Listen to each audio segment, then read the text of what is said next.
একাদশ শ্রেণীর শিক্ষার্থী বন্ধু যারা 2024 সালে প্রথম সেমিস্টারে পরীক্ষা দিচ্ছ তাদের ইতিহাসের একটা নমুনা প্রশ্নপত্র তোমাদের সাথে শেয়ার করছি। ভিডিওটি প্রথম থেকে শেষ পর্যন্ত দেখে নাও। তোমাদের যে 40 নম্বরে এমসিকিউ পরীক্ষা হবে আর কয়েকদিন মাত্র বাকি আছে, সেই জন্য তোমরা এটা বেশি বেশি করে প্র্যাকটিস করো। এরকম ধরনের অনেকগুলো প্র্যাকটিস সেট তোমরা আমার এই চ্যানেলে পেয়ে যাবে। যদি সেগুলো দেখতে চাও তাহলে প্লে লিস্টে গিয়ে দেখে নাও। আজকে শুরু করছি একটা 40 নম্বরের ইতিহাসের প্র্যাকটিস সেট প্রথম সেমিস্টারের। একের দাগ, সব ইতিহাসই সাম্প্রতিক ইতিহাস কথাটি বলেছেন বি ঐতিহাসিক ক্রোচে। 2, প্রদত্ত যে প্রত্নতাত্ত্বিক উপাদান জানান দেয় যে মেহেরগড় সংস্কৃতির দ্বিতীয় পর্যায়ে ধাতুর ব্যবহার ছিল। বি তামার পুঁতি। 3, প্রদত্ত যে গ্রন্থটি সমগোত্রীয় নয়। উত্তর ডি ওল্ড টেস্টামেন্ট। 4, লোথাল ছিল সিন্ধু সভ্যতার একটি গুরুত্বপূর্ণ সমুদ্র বন্দর। এটি বর্তমানে ভারতের কোন রাজ্যে অবস্থিত? এটি হলো উত্তর বি গুজরাটে। 5, সোজা হয়ে দাঁড়াতে পারতো, আগুনের ব্যবহার জানতো। এটি বুদ্ধিমান মানুষের বৈশিষ্ট্য। এই বুদ্ধিমান মানুষের বিজ্ঞানসম্মত নাম কি? উত্তর ডি হোমো স্যাপিয়েন্স। আমার চ্যানেলে যারা নতুন অবশ্যই চ্যানেলটি সাবস্ক্রাইব করো। অলরেডি যারা চ্যানেলটি সাবস্ক্রাইব করেছে তাদেরকে অনেক অনেক ধন্যবাদ। 6, এশিয়ার মাইনর প্রথম লোহা আবিষ্কৃত হয়েছিল যাদের হাত ধরে? এ হিট্রাইট। 7, পিউনিক যুদ্ধ যাদের মধ্যে হয়েছিল? সি রোম ও কার্তেজ। 8, সুপ্রাচীন রোমে বিবাহকে বলা হতো? ডি কনুবিয়াম। 9, ডায়ানা ছিলেন? বি চাঁদের দেবী। 10, রোম সাম্রাজ্যে ভার্নি বলা হতো? ছি যারা জন্মসূত্রে কৃতদাস হতো। 11, গ্ল্যাডিয়াস শব্দের অর্থ হলো? বি তরবারি। 12, নিম্নলিখিত যে বিষয়টির সঙ্গে রোমের মতুতার মন্দির সম্পর্কযুক্ত সেটি হলো দাসদের উৎসব। 13, পুলিশে জনসাধারণের জন্য প্রতিষ্ঠিত বাজার যে নামে পরিচিত ছিল? এ অ্যাগোরা। 14, অঙ্গ মহাজন পথটির রাজধানী ছিল চম্পা। এই চম্পা নগরে কোন দুটি নদীর সঙ্গমস্থলে অবস্থিত ছিল? বি গঙ্গা ও চম্পা। 15, তক্ষশিলা বর্তমানে কোথায় অবস্থিত? বি পাকিস্তানে। 16, পাথরের উপর নানা রঙের কাজ দিয়ে নকশা করাকে বলা হতো মোজাইক। এই মোজাইক শিল্পের জন্ম প্রথম কোথায় হয়? ডি মিশরে। যারা আমার চ্যানেল নতুন অবশ্যই চ্যানেলটি সাবস্ক্রাইব করো আর পাশে থাকা বেল আইকনটি ক্লিক করো যাতে পরবর্তী ভিডিওগুলো সবার আগে তোমরা পেতে পারো। আর ভিডিওটি বেশি বেশি শেয়ার করে দিও তোমাদের বন্ধুদের সাথে যাতে তারাও এই ভিডিওটি দেখে উপকৃত হয়। আর ভিডিওটি ভালো লাগলে অবশ্যই কমেন্ট করো। আর যদি নতুন কোনো ভিডিওর প্রয়োজন হয় তাহলে কমেন্টে জানিও। 17, সমুদ্রগুপ্তের একটি স্বর্ণমুদ্রার সমুদ্রগুপ্তের বিনা বাঁধনরত প্রতিকৃতি পাওয়া গেছে। মুদ্রাটি যা প্রমাণ করে তা হলো? উত্তর হবে ডি এ ও বি দুটোই ঠিক।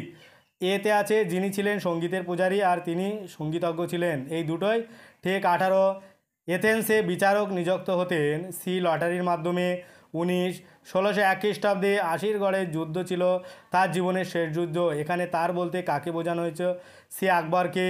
20, দ্য ম্যাগনিফিসেন্ট নামে পরিচিত ছিলেন যে অটোমান সুলতান? বি সুলেমান। তারপরে বলছে সঠিক বিকল্পটি নির্বাচন করতে হবে, নিচের বিবৃতিগুলির শূন্যস্থান পূরণ করতে হবে। 21, বিবর্তনবাদের জনক বলা হয় চার্লস ডারউইনকে। তিনি বিবর্তনবাদের তত্ত্ব প্রকাশ করেন যে গ্রন্থে অরিজিন অফ স্পিসিস। 22, 909 খ্রিস্টাব্দে উত্তর আফ্রিকার টিউনিশিয়ায় একটি পৃথক খলিফাতন্ত্র প্রতিষ্ঠা করেন? সি আবু আবদুল্লাহ। 23, মিয়া তানসেনকে হিন্দুস্তানীয় সঙ্গীতের জনক বলা হয়? তিনি ছিলেন যে রাগের স্রষ্টা? বি মেঘমল্লার। 24, এখানে নিচের দুটি বক্তব্য রয়েছে, এদের মধ্যে একটি বিবৃতি এ এবং অন্যটি আর দেওয়া রয়েছে। বক্তব্য দুটি পড়ে সঠিক উত্তরটি নির্বাচন করো। আমি উত্তরটি বলে যাচ্ছি। উত্তর হবে বি এ এবং আর উভয়ই সঠিক, কিন্তু আর এর সঠিক কারণ নয়। 25 দাগ, এখান থেকেও সেম একই রকম উত্তরটা বলে যাচ্ছি। এ এবং আর উভয়ই সঠিক এবং আর হলো এর সঠিক কারণ। 26 দাগেও একই রকম প্রশ্ন আছে। প্রশ্নটা দুটো তোমরা পড়ো আর এবং এগুলো একটু প্র্যাকটিস করে নিও। আমি উত্তরটা বলে দিচ্ছি। উত্তর এ এবং আর উভয়ই সঠিক এবং আর হলো এর সঠিক কারণ। তারপরে আছে 27 দাগ, এখানে বাক্যগুলিকে কালক্রম অনুসারে সাজাতে হবে। 27 দাগের 4টে দেওয়া আছে অপশান, আমি কেবল উত্তরটি বলে যাচ্ছি। এ হবে 1, 3, 4 এবং 2 সঠিকভাবে সাজালে এটাই কিন্তু হবে সঠিক। তারপরে 28 দাগ, এটাও কিন্তু তোমাদের সাজাতে হবে পরপর। উত্তর হবে সি। তোমরা এটা দেখে নাও, 3, 1, 4 এবং 2 এটা হবে সঠিক সাজানো 29-এর দাগও কিন্তু তোমাদের সাজাতে হবে। উত্তর হবে বি, 4, 3, 1, 2 এটা তোমরা সাজিয়ে নাও আর এইভাবে প্র্যাকটিস করো। 30-এর দাগ, এখানে ঠিক এবং ভুল নির্ণয় করতে হবে। আবুল ফজল রচনা করেন, 4টে অপশান আছে, আকবরনামা, তুজুকি বাবরি, তুজুকি জাহাঙ্গীরি আর আইনি আকবরি। এখানে উত্তর হবে ডি, 1 এবং 4 ঠিক, আর 2 আর 3 ভুল। 31-এর দাগ, শরিয়তের উৎসবগুলি হলো কিয়াস, কোরআন, হাদিস আর ইজমা। উত্তর হবে ডি, সবগুলি সঠিক। 32, নিম্নলিখিতদের মধ্যে রোমান সম্রাট ছিলেন না, অগাস্টাস সিজার, ব্রুটাস আর স্পার্টাকাস আর কনস্ট্যান্টাইন। এখানে উত্তর হবে এ, 2 এবং 3 ঠিক, আর 1 আর 4 ভুল। তারপর আছে 33-এর দাগ, স্তম্ভ মিলিত হবে। আমি কেবল উত্তরটা বলে যাচ্ছি। উত্তর হবে ডি, 1-এর ডি, 2-এর সি, 3-এর এ এবং 4-এর বি। তোমরা এগুলো মিলিয়ে নাও আর খাতায় লিখে প্র্যাকটিস করো। 34-এর দাগ আছে, এটাও স্তম্ভ মিলনী।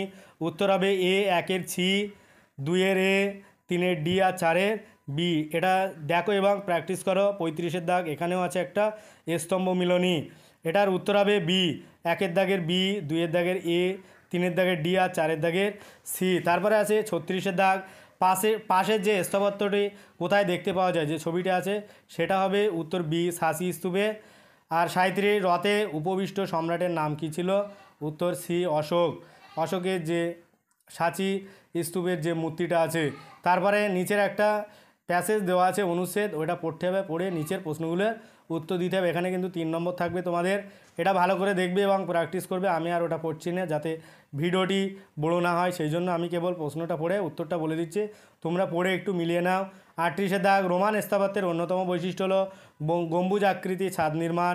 39, সম্রাট নিরোর আমলে নির্মিত একটি বিখ্যাত স্থাপত্যের নাম হলো এ, গোল্ডেন হাউস। 40, রোমে প্ল্যানথেন মন্দিরটি নির্মাণ করেছিলেন সি, হাইডিয়ান।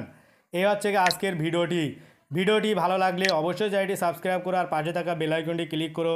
সকলেই ভালো থাকো, সুস্থ থাকো। ভিডিওটা শেষ পর্যন্ত দেখার জন্য সবাইকে অনেক অনেক অভিনন্দন।